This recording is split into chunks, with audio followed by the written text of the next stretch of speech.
തലയിലോട്ട് കയറുന്നില്ല. ഈ ഒടുക്കത്തെ പഠിത്തം ഒന്ന് തീർന്ന് കിട്ടിയാ മതി. ശരിയാടാ വിനീരെ, എനിക്കാണെങ്കിൽ മാച്ച് തലയിലോട്ട് കയറുന്നതേ ഇല്ല. എന്റെ കാര്യം പറയാതിരിക്കുന്നതാ ബുദ്ധി. എനിക്കിതൊന്നും തലയിൽ കയറുന്നുമില്ല. പക്ഷേ എന്റെ പേരൻസിനെ എന്നെ എഞ്ചിനീയർ ആക്കണം. നീ എഞ്ചിനീയർ ആണെങ്കിൽ ഞാൻ ഡോക്ടർ. അതാണ് എന്റെ ഡാഡിന്റെ ആഗ്രഹം.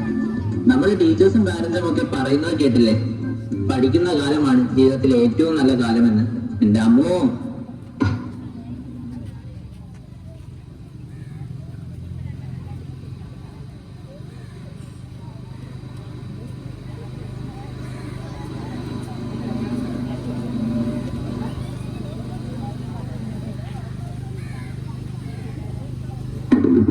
എന്താണ് നോക്കി നിൽക്കുന്നത്? ദൈവമൊക്കെ മടുത്തു ശരിക്കും. അതുകൊള്ള നിനക്കൊക്കെ പഠിക്കാൻ മാത്രമല്ല അറിയൂ. എടാ, ജീവിതം ഇങ്ങനെ പഠിച്ചു പഠിച്ച് തീർക്കാനുള്ളതല്ല. എൻജോയ് ചെയ്യണം, എൻജോയ്. അതിന് ഞങ്ങളുടെ കയ്യിൽ പൈസ ഇല്ലല്ലോ. പണമൊക്കെ വരും, നീയൊക്കെ മനസ്സ് വെച്ചാ മതി. എങ്ങനെ? അതിനൊക്കെ വഴിയുണ്ട്. നിങ്ങൾക്ക് ഈ ടെൻഷനൊക്കെ മാറുന്നത് പ്രീ ബർത്ത്ഡേ തുടക്കമാണ്. അതിനെ ഇതായതുകൊണ്ട് അങ്ങോട്ട് പിടിപ്പിക്കും.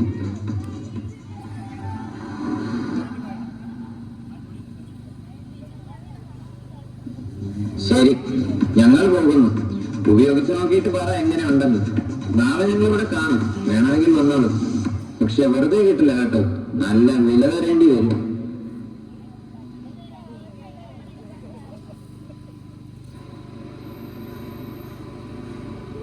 എടാ, എന്തൊരു സുഖാടാ. ഭാരമെല്ലാം എങ്ങോ പോയത് പോലെ, അപ്പൂപ്പൻ താടി പോലെ പറക്കാൻ തോന്നുന്നടാ. ശരിയാടാ, ഈ ട്യൂഷനൊന്നും പോകണ്ട. പഠിച്ചിട്ടൊക്കെ എന്നാ കിട്ടാന്. ശരിയാടാ, നമുക്ക് അടിച്ചു പൊളിക്കാം.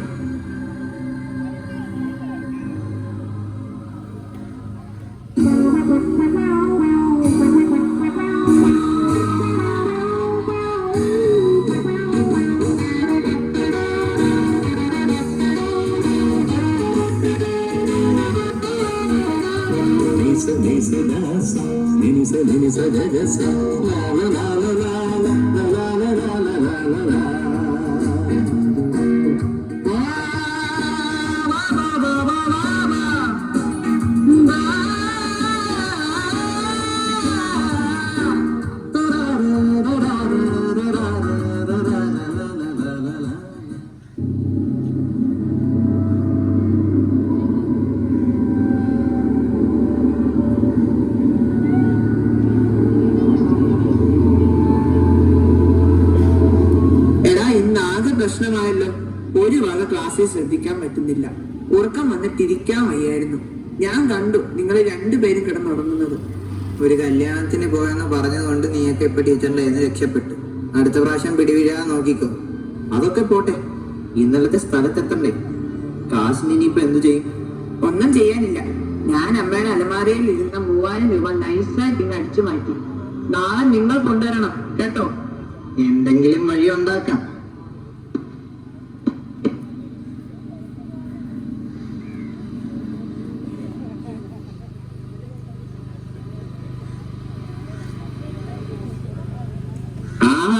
മെഡിക്കന്മാർ വന്നല്ലോ. ഇന്നലെ എങ്ങനെ ഉണ്ടായിരുന്നു? സൂപ്പർ. മനസ്സിന് എന്തൊരു സുഖമായിരുന്നു. ഒരു ടെൻഷനും ഇല്ല. ക്ലാസ്സിൽ നല്ല ഉറക്കമായിരുന്നു. അതാ ഞങ്ങൾ പറഞ്ഞത്, ഇതൊക്കെ ഇതിലും നേരത്തെ അറിയേണ്ടതായിരുന്നു. ചേട്ടാ, അതെ, ഞങ്ങളൊരു 3000 രൂപ കൊണ്ടുവന്നിട്ടുണ്ട്. 3000 രൂപയോ? അതുകൊണ്ടൊന്നും ആവില്ല. സാരമില്ല, ആദ്യമായിട്ടല്ലേ, ഉള്ളത് തരാം. അത് പേടിക്കണ്ട. ആരെ കൊന്നിട്ടായാലും നാളെ ഞങ്ങൾ നിങ്ങൾ പറഞ്ഞ പണം കൊണ്ടുവരും. അപ്പോ സ്വർണവും പണവും മോഷ്ടിച്ചിട്ട് നിങ്ങൾ എത്ര ദിവസം പണം കൊണ്ടുവരും? ഏറിയാൽ 1 മാസം. അതിനകം നിങ്ങൾ പിടിക്കപ്പെടും. ഓ, അത് ശരിയാ. ഇനിയിപ്പോ എന്ത് ചെയ്യും? അതിനൊക്കെ മാർഗമുണ്ട്. നിങ്ങൾക്ക് ഐഫോണും ബൈക്കും ഒക്കെ വേണോ? ഞങ്ങൾ പറയുന്നത് പോലെ നിങ്ങൾ ചെയ്യണം. നാളെ ഞങ്ങൾ കുറച്ച് സാധനങ്ങൾ നിങ്ങളുടെ ബാഗിൽ വെച്ച് തരും. അത് നിങ്ങളുടെ ഏറ്റവും അടുപ്പമുള്ള കൂട്ടുകാർക്ക് കൊടുക്കണം. ഇത് വളരെ രഹസ്യമായിരിക്കണം. ഒരു കാരണവശാലും ടീച്ചേഴ്സോ പേരൻസോ അറിയരുത്. ഇല്ല, ഒരിക്കലുമില്ല. അപ്പോ നാളെ ഞങ്ങൾ പൈസ കൊണ്ടുവരണ്ടല്ലോ അല്ലേ? വീട്ടിൽ ചെറിയ സംശയങ്ങളൊക്കെ തോന്നി തുടങ്ങിയിട്ടുണ്ട്. അതുകൊണ്ടാ. പറ്റുന്നിടത്തോളം കൊണ്ടുപോരെ. ശരി, അപ്പൊ നാളെ കാണാം.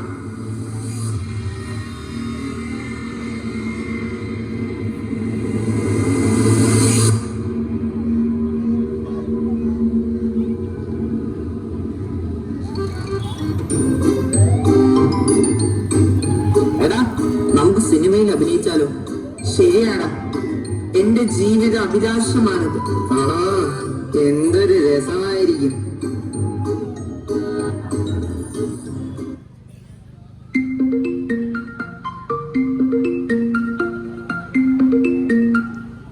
ഹലോ, മിസ്റ്റർ ബാബു അല്ലേ? അതെ. ഞാൻ സാമിന്റെ ക്ലാസ് ടീച്ചറാണ്. സാം ഈയിടെ ക്ലാസ്സിലൊന്നും ശ്രദ്ധിക്കുന്നില്ല, ഹോംവർക്ക് ഒന്നും ചെയ്യാറില്ല. സാമിന്റെ അമ്മ അവിടെ ഉണ്ടോ? ഒന്ന് ഫോൺ കൊടുക്കാൻ പറ്റുമോ? ഇവിടെ ഉണ്ടല്ലോ, ഞാൻ കൊടുക്കാം. ഹലോ, ഞാൻ സാമിന്റെ ടീച്ചറാണ്. സാം ഈ അടുത്ത കാലത്ത് വീട്ടിലെങ്ങനെയാ? ഞാൻ ടീച്ചറിനെ കാണാൻ വരാനിരിക്കുമായിരുന്നു. ഈയിടെ അവന് ഭയങ്കര ദേഷ്യമാണ്. രാവിലെ എഴുന്നേൽക്കാനും മടിയാ. ഇപ്പൊ ട്യൂഷന് പോയേക്കുവാ.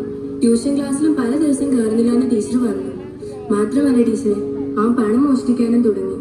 അയ്യോ, വല്ല കെണിയിലും ചെന്ന് പെട്ടോ? അപ്പോൾ സൂക്ഷിക്കേണ്ടിയിരിക്കുന്നു. എന്തായാലും മോൻ വരുമ്പോൾ നിങ്ങളൊന്ന് ശ്രദ്ധിക്കും. ശരി ടീച്ചറെ.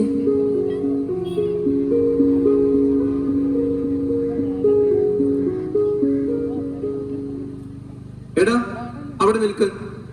നിനക്ക് എന്താ പറ്റിയത്? ഓ എനിക്കെന്ത് പറ്റാൻ, പഠിച്ച് പഠിച്ച് ഞാൻ മടുത്തു. മോനെ നിന്റെ ബാഗ് എങ്ങത്താ? പിന്നെ തൊട്ടു പോകരുത്. അമ്മയ്ക്ക് എന്തിനാണ് ബാഗ്? അതെന്താടാ? അമ്മയല്ലേ എന്നും നിന്റെ ബാഗ് മേടിച്ചു വെച്ചിരുന്നത്?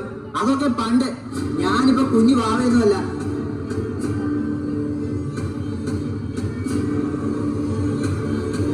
ഇത് എവിടുന്നാടാ ഈ മൊബൈൽ? പപ്പയ്ക്ക് ഇപ്പൊ എന്താ വേണ്ടേ? ഇതെന്റെ ഒരു കൂട്ടുകാരനെയാ. അവൻ എന്റെ കയ്യിൽ സൂക്ഷിക്കാൻ തന്നതാ. അതിങ്ങ് താ. എനിക്ക് എന്നാ മോനെ പറ്റിയത്?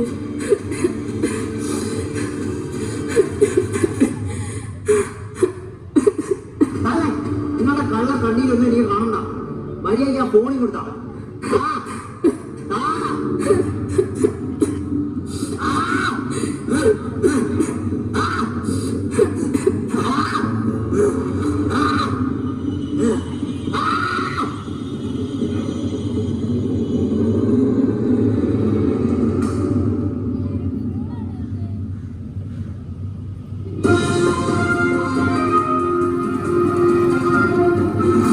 മയക്കുമരുന്ന് കൈവശം വച്ചതിനും ഉപയോഗിച്ചതിനും ഏതാനും വിദ്യാർത്ഥികൾ പോലീസ് പിടിയിലായി.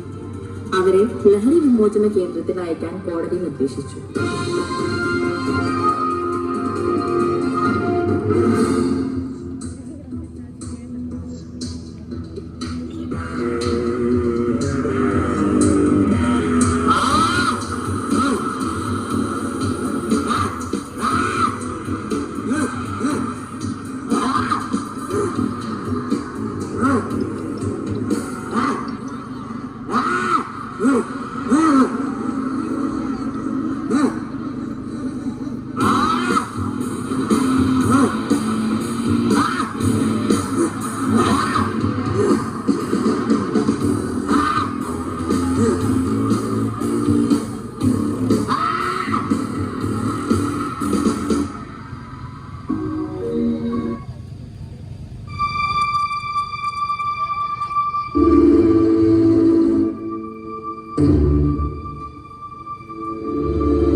மிருகம் கொன்று கடவுள் வளர்க்க பார்க்கின்றேன்.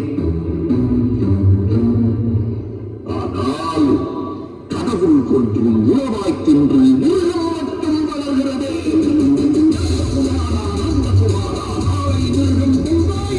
மிருகம் தின்ற ஏற்றம் கொண்டு மீண்டும் கடவுள் செய்வாயா? இருந்து மனிதன் வெளியால் மனிதன் நிறையாய் ஜலிப்பாரா?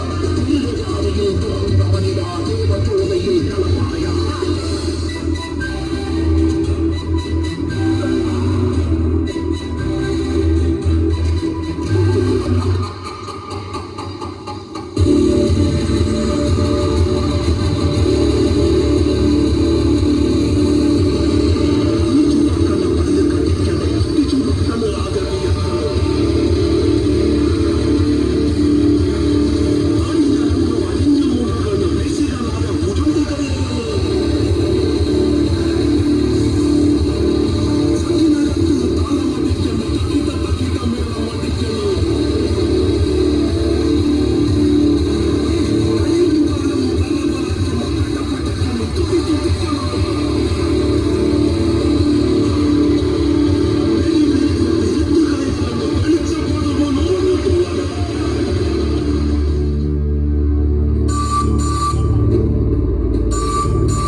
മയക്കുമരുന്നിന്റെ ഉപയോഗം ക്രമാതീതമായി കൂടി വരുന്നു.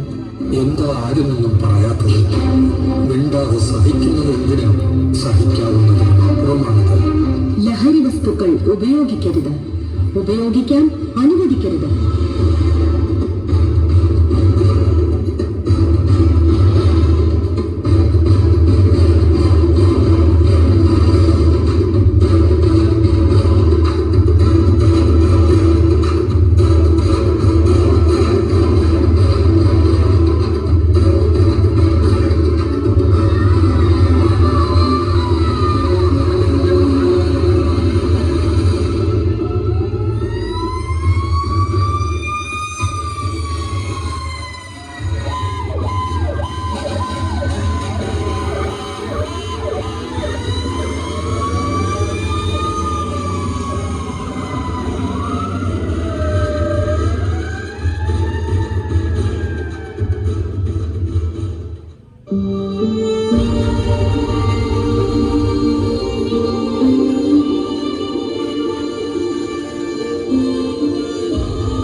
നാളെയുടെ സ്വപ്നങ്ങൾ നെഞ്ചേറ്റി അണയുന്ന യുവതയുടെ മുതുകേറി അണയുന്നു മരണം. ഇരുളിന്റെ വഴികളിൽ സന്ധ്യയിൽ പുലരിയും ചാവിന്റെ മണവുമായി അണയുന്നു മരണം. പുതുമണ്ണിൻ തായ്വേരിൽ തളിരിടും ചെഞ്ചോര ചിതറിത്തെറിപ്പിക്കും മരണം. വചനത്തിൽ ഗാനത്തിൽ മൗനത്തിലും നിറഞ്ഞുലയും ചിലമ്പുമായി മരണം. വചനത്തിൽ ഗാനത്തിൽ മൗനത്തിലും നിറഞ്ഞുലയും ചിലമ്പുമായി മരണം.